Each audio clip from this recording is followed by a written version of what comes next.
En Colombia, la Iglesia protestante adolece de un desconocimiento sobre su historia.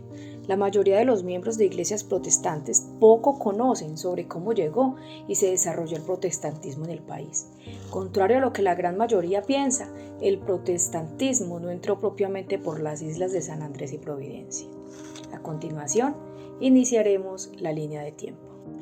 El protestantismo aparece en el siglo XIX en Colombia con la presencia de soldados extranjeros que venían a apoyar la independencia. Llegaron soldados de Inglaterra que mantuvieron su fe, como lo fue el coronel James Fraser, que se estableció en Bucaramanga. La presencia de ingleses fue grande, pero no tenía una intención misionera o evangelizadora, por tanto, no fue una misión organizada, sino una presencia coyuntural. En los primeros años de aparición del protestantismo, no existe propiamente libertad para su acción. Más bien, son seres vistos como raros dentro de la sociedad, pero la presencia de estos soldados extranjeros y el aumento del comercio exterior motivaron a pensar en permitirles vivir su fe. No fue un deseo de libertad religiosa, sino un efecto indirecto de tratados comerciales, los cuales, luego de arduas deliberaciones, aceptaban el culto privado de otras confesiones.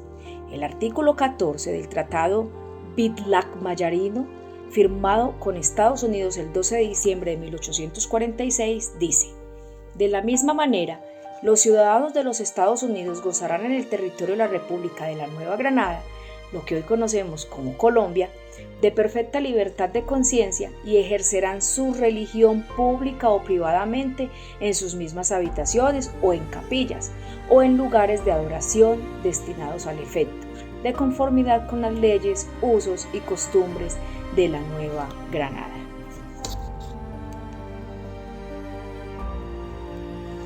El 29 de enero de 1825 llega a Bogotá proveniente del Ecuador, donde distribuyó 800 Nuevos Testamentos, James Thompson, bautista escocés y colportor de la Sociedad Bíblica Británica, quien en compañía de personajes de la política y del clero establece la Sociedad Bíblica Colombiana para distribuir Biblias en lenguas vernáculas a los ciudadanos.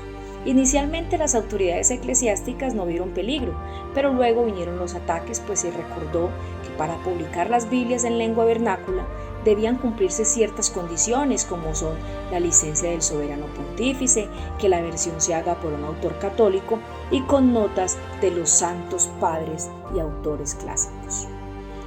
El 18 de abril de 1825 se firmó el tratado con Gran Bretaña, que luego fue ratificado en octubre de 1866 y el cual tiene un inciso semejante al respetar el ejercicio de la religión de los súbditos británicos siempre que sea en casas privadas, iglesias, capillas o lugares destinados para el culto, y que al ejercerla observen el decoro debido a la divinidad y el respeto a las leyes del país.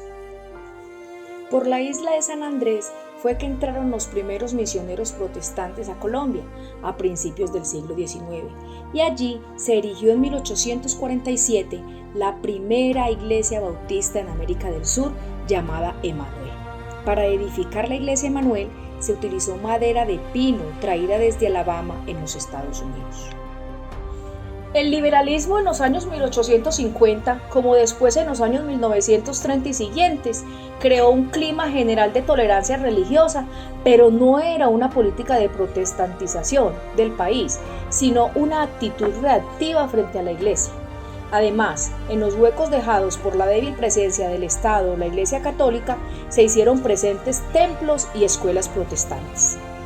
En 1855 llega a Cartagena un fraile náufrago, Ramón Monsalvatge, y comienza una labor evangelizadora protestante. Con apoyo de la Sociedad Bíblica Americana distribuyó Biblias y libros.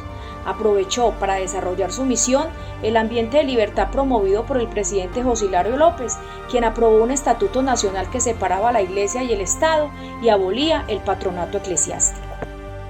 El 8 de marzo de 1856 desembarca en Santa Marta Henry Barrington Pratt, quien se formó en el Seminario Presbiteriano de Princeton y se ordenó pastor en 1855. Luego siguió a Bogotá, donde llegó el 20 de junio de 1856, fecha considerada por los evangélicos colombianos como aquella en que se establecieron las misiones evangélicas en el país. El reverendo Pratt tenía amplia cultura y era excelente conocedor de la Biblia. Hizo la traducción llamada Versión Moderna, publicada en 1893. El 15 de noviembre de 1861, el juez Lorenzo María Lleras de la Corte Suprema de Justicia le escribe al reverendo William McLaren estas sorprendentes palabras: el señor presidente Mosquera me ha pedido manifestar a usted su deseo de que vengan al país más misioneros y que deben establecerse iglesias y escuelas protestantes en el país. Un tiempo después, el mismo Mosquera, quien había expulsado a los jesuitas, recibiría en audiencia al misionero y le ofrecería la capilla del antiguo convento jesuita para la celebración de sus cultos. Se considera generalmente como la organización formal de la Iglesia Evangélica en Colombia, la reunión celebrada el domingo 24 de noviembre de 1861, cuando se sirvió la Cena del Señor en lo que sería la primera iglesia presbiteriana de Bogotá. Por allá en 1862, James Fraser, de quien ya habíamos hablado anteriormente, la Legión Británica, y quien estaba casado con una sobrina del general Francisco de Paula Santander, se convirtió en la primera persona en esta parte del continente en solicitar Biblias para ser distribuidas entre los pobladores. En 1863, la Convención de Río Negro consignó en la Constitución la libertad de cultos, reconociendo la profesión libre, pública o privada de cualquier religión, con tal que no se ejecuten hechos incompatibles con la soberanía nacional o que tengan por objeto turbar la paz pública. En 1866, el reverendo Paul Pitkin llegó y buscó crear misiones en Barranquilla y Medellín. El trabajo misional floreció más en Barranquilla y Medellín que en Bogotá, gracias a misioneros experimentados y al énfasis en educación escolar. Y el 28 de marzo de 1869 se inauguró el primer templo presbiteriano. En 1886, Rafael Núñez volvió al ordenamiento anterior con la Constitución, la cual presentaba un gran proyecto de construir la nación bajo la dirección conservadora católica. Una fe, una lengua, una cosmovisión, un sistema educativo, un sistema político que buscaba expresar la nacionalidad colombiana. Ser colombiano era ser católico y viceversa. Esta Constitución une a la Iglesia y el Estado. Al adoptar el credo católico como el del país, colocaba la religión católica bajo la protección del gobierno y establecía su enseñanza en todas las escuelas. Por más de 100 años, los no católicos eran tolerados, pero no había libertad e igualdad. Sin una libertad religiosa consagrada en un rango constitucional, las expresiones divergentes a la católica dependían del gobierno de turno. La tolerancia era amplia o muy limitada. El gobierno más abierto era el liberal, los conservadores eran menos tolerantes. El no reconocimiento constitucional también conllevó a violentas persecuciones en contra de los que se denominaban cristianos evangélicos o protestantes.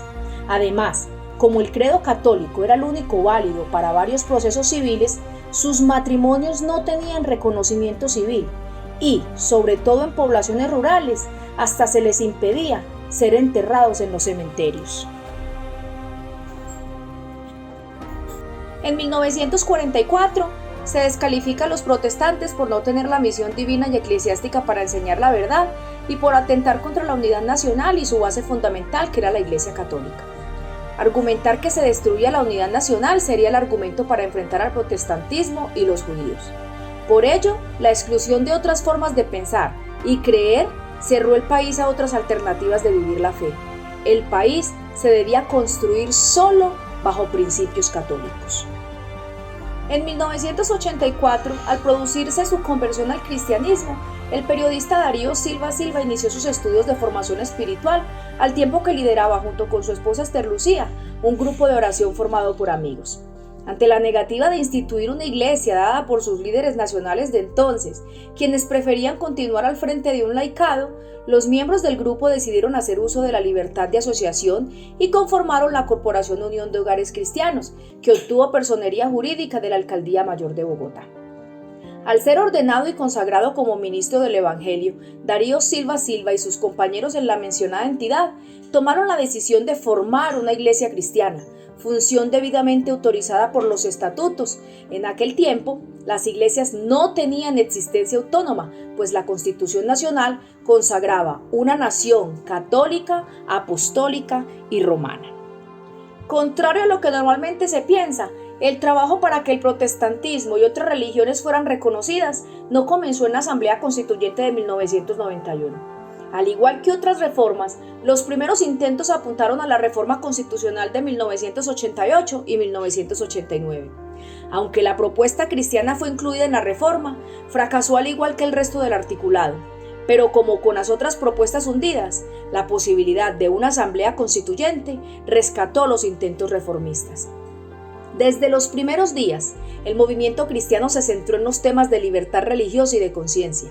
Así lo demuestra su proyecto de reforma, donde en vez de toda una nueva constitución, solo radicaron un texto que se centraba en la libertad de conciencia y la libertad de religión y de culto.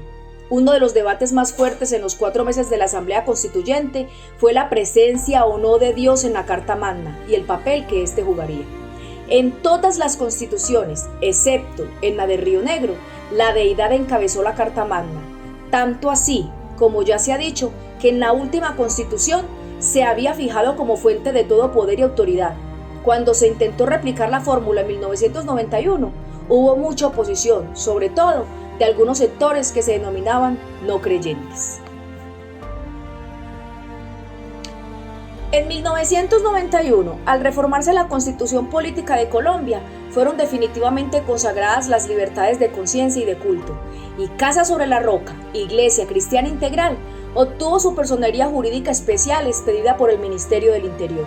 Los estatutos que la rigen hablan bien a las claras sobre su forma de organización, doctrina, liturgia, autoridad y demás elementos que la caracterizan. Colombia, como lo dijo el presidente Alfonso López Pumarejo en ese entonces, vive a la penúltima moda y solamente 500 años después de la reforma, entreabrió un refrescante abanico espiritual.